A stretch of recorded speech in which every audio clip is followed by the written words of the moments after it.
Hello, this is another project we recently did in the neighborhood. We are refacing or relaminating our kitchen countertop. First thing we needed to ensure we did was remove that sink.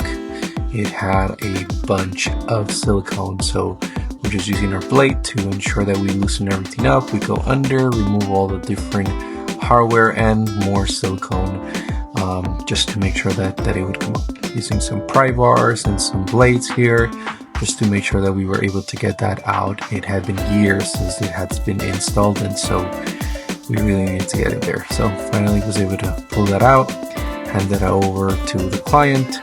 First drain the water just to make sure we didn't make a mess. We don't want to do that. And then just start to clean up some of the surface. You'll see us do that in the future as well. There's a lot of silicone and just a lot of gunk that we needed to make sure that we got out. Here are our backsplashes. We had to make sure that we got rid of all of those too.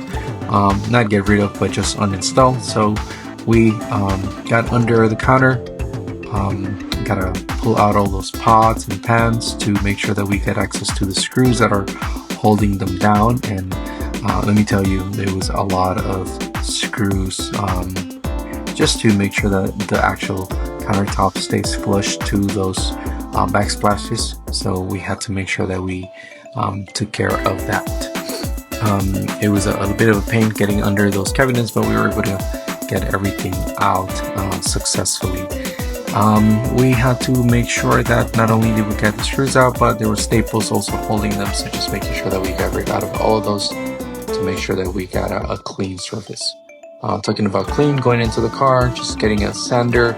We needed to make sure that the surface was prepared to ensure that the actual adhesive would make contact with the new material in here. Using my trusty masking tape to make sure that we protect the surfaces. The client had just recently painted the cabinet, so we wanted to make sure that we took care of that.